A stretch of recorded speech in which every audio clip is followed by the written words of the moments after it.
মার্কিন যুক্তরাষ্ট্রে একের পর এক নাটকীয় ঘটনা ঘটে চলেছে। জো বাইডেনের সঙ্গে ডক্টর ইউনূসের বৈঠককে বলা হচ্ছে একটা বিরল কূটনৈতিক ইতিহাস, যে ঘটনা কখনো ঘটেনি। শুধু এই ঘটনাই নয়, আরো কিছু ঘটনা ঘটে চলেছে। একটি অনুষ্ঠানে ডক্টর মোহাম্মদ ইউনূস বিপ্লবের মাস্টার মাইন্ড হিসাবে মাহফুজকে পরিচয় করিয়ে দিলেন। এটাও একটা নতুন ঘটনা। তিনি তিনজনকে সামনে আনলেন, তিন ছাত্রকে, শিক্ষার্থীকে এবং সংগঠককে। এই তিনজনকে তিনি বিশেষভাবে পরিচয় করিয়ে দিয়েছেন এবং তাদেরকে নিয়ে লম্বা তিনি বক্তব্য দিয়েছেন। সেখানে বিল ক্লিন্টন সহ অনেক জ্ঞানীগুণী মানুষ উপস্থিত ছিলেন। খবরে বলা হচ্ছে বিশ্বমঞ্চে বাংলাদেশের ছাত্র বিপ্লবের মাস্টার মাইন্ড হিসাবে মাহফুজ আলমকে পরিচয় করিয়ে দিয়েছেন প্রধান উপদেষ্টা ডক্টর মোহাম্মদ ইউনূস। নিউ ইয়র্কে চলমান জাতিসংঘ সাধারণ পরিষদের ৭৯তম অধিবেশনে যোগ দিয়েছেন বাংলাদেশের অন্তর্বর্তী সরকারের প্রধান উপদেষ্টা। সেখানেই গতকাল মঙ্গলবার ক্লিন্টন গ্লোবাল ইনিশিয়েটিভ লিডার্স স্টেজে বক্তব্য প্রদানের শেষ দিকে তিনি মাহফুজ এবং দুই সহকারী প্রেস সচিব সুচিস্মিতা তিথি এবং নাইম আলীকে ডেকে পরিচয় করিয়ে দেন। যুক্তরাষ্ট্রের সাবেক প্রেসিডেন্ট বিল ক্লিন্টনের সঞ্চালনায় এই অনুষ্ঠানে মাহফুজকে ডক্টর ইউনূস আখ্যা দেন বিপ্লবের পেছনের কারিগর হিসাবে।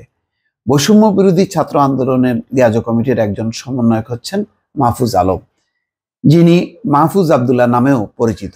আন্দোলনের নেপথ্যে থেকে গুরুত্বপূর্ণ সিদ্ধান্ত গ্রহণে অংশ নেওয়ার জন্য তিনি আলোচিত।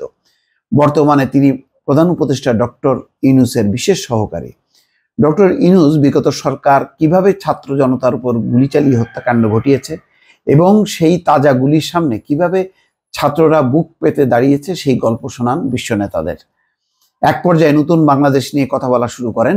বাংলাদেশের গণঅভ্যুত্থানের কথা বলার সময় তিনি দর্শকদের জানান এখানে তাদের কয়েকজন প্রতিনিধি রয়েছেন।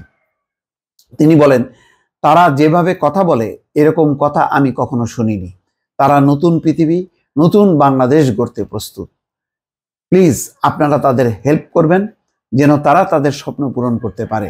এই গুরু দায়িত্ব আমাদের সবার নিতে হবে।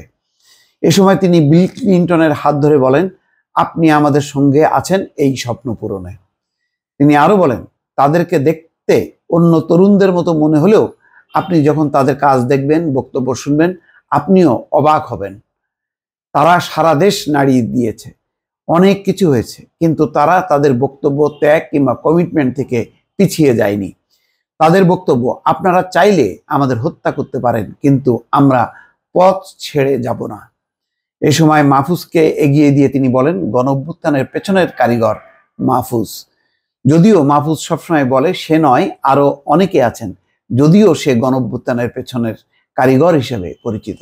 প্রধান উপদেষ্টা বলেন, এটা হঠাৎ করে হয়েছে এমন কিছু নয়, এটা গোছানো আন্দোলন। এছাড়া এত বড় আন্দোলন হয়েছে, মানুষ জানতো না কে আন্দোলনের লিডার, যার ফলে একজনকে আটক করা যেত না, বলাও যেত না একজনকে আটক করলে আন্দোলন শেষ।